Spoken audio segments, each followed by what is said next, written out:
বাংলাদেশি সিনেমার জন্য অস্কারের দৌড় একটা বিশাল ব্যাপার। এবার সেই দৌড়ে জায়গা পেল লিসা গাজীর বাড়ির নাম শাহানা। কিন্তু বহুল আলোচিত মেহজাবিন চৌধুরী অভিনীত সাবা বাদ পড়তেই শুরু হয়েছে বিতর্ক। হতাশা ও ক্ষোভ প্রকাশ করেছেন মেহজাবিনের স্বামী নির্মাতা আদনান আল রাজীব।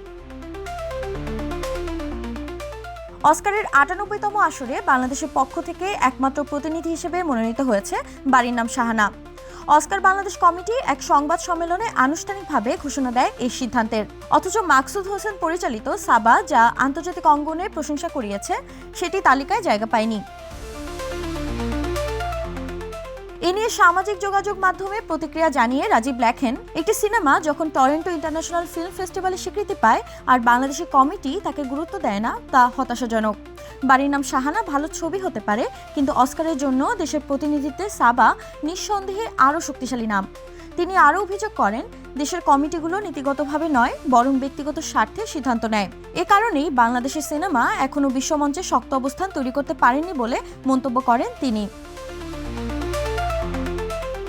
নির্মাতা নুহাস হুমায়ুনও রাজীবের বক্তব্যের সঙ্গে একমত পোষণ করেন। তিনি বলেন, আমি তোমার সঙ্গে একমত। ব্যক্তিগতভাবে আমার কাছে সাবা ছবিটি ভালো লেগেছে। বাংলাদেশে অস্কার যাত্রা ঘিরে এই বিতর্ক চলচ্চিত্র অঙ্গনে এখন বেশ আলোচিত।